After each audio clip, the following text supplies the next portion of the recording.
আজকে মূলত আমরা স্টেট ফুড ডিমান্ড কমিটি থেকে দুইজন ক্যান্ডিডেট ডিক্লেয়ার করছি। এখন মিটিং হওয়ার পর পূর্ব ত্রিপুরায় কৃষ্ণমোহন জমাতিয়া এক্স এমডিসি, পশ্চিম ত্রিপুরায় বিশ্বকুমার দেববর্মা ডাকনাম উত্তম, ওনাকে আমরা প্রার্থী হিসাবে আজকে ঘোষণা করছি। এই জন্য সাংবাদিকদের বাইরের সাথে কিছু ডিক্লারেশন দিব বলে আমরা ইনভাইট করছি আপনাদেরকে। কি মনে করেন এই লোকসভা নির্বাচনে কেন কোন ইস্যুটাকে সামনে রেখে আপনারা এগোচ্ছেন? আমরা তো আমাদের মেন ডিমান্ড হলো স্টেট ফুড TTADC-কে বেস্ট করে। আগে থেকে আমিও IPFT জেনারেল সেক্রেটারি ছিলাম, 9 থেকে আমরা সেই দাবি আমি করে আসছিলাম NC দেববর্মার সাথে, কিন্তু উনি পাবলিককে ঢুকা দেওয়ার ফলে আমি 2016 প্রতিবাদী হয়ে উঠেছিলাম। কিন্তু IPFT বা পাবলিকরা যে সময় আমরা সত্য কথা উদ্ঘাটন যখন করেছিলাম তখন আমাদেরকে বিশ্বাস করিনি। 5 বছরে দেখেছি আমরা ওনারা কি করেছেন IPFT নামক দল। এবং আবার মহারাজা প্রদ্যুৎ কিশোর দেববর্মার নেতৃত্বে ত্রিপুরা মঠা 2021-এ গঠিত হয়েছিল গ্রেটার ত্রিপুরাল্যান্ড নামে, এবং ADC-তে পাওয়ারও উনি তার দল কায়েম করেছিল এবং বিধানসভায় 13টা আসন পেয়েছিল। কিন্তু আজকে দেখলাম প্রদ্যুৎ বাবু মহারাজ উনি যখন বলেছিলেন we no compromise without greater Tripuraland, এবং লাস্ট 1-5 বলেছিল, কিন্তু গেল 2 তারিখ মার্চ উনি কি করেছেন এটা ত্রিপুরাবাসী সবাই জানেন। গ্রেটার ত্রিপুরাল্যান্ড নামে আমাদের জনজাতিদের প্রতারণা করেছেন উনি। ইহার প্রতিবাদে আমরা আমাদের বা ত্রিপুরাবাসীর কাছে 2 জন ক্যান্ডিডেট প্রার্থী দিয়েছি। এই যে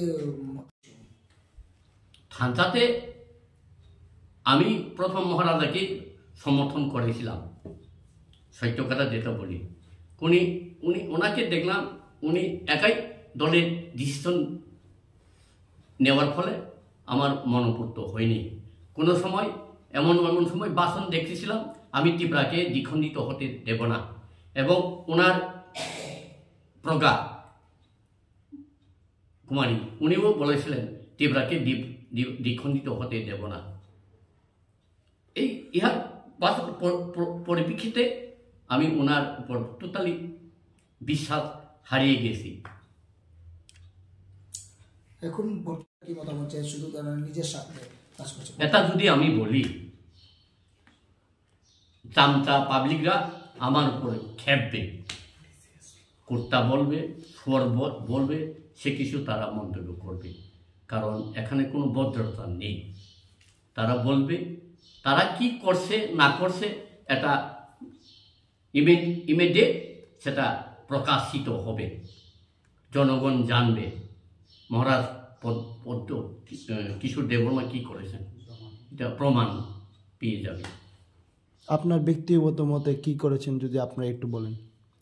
আমি তো আগে বললাম no compromise without greater Tripuraland. এটা কি ওনার কাছে এখন আছে?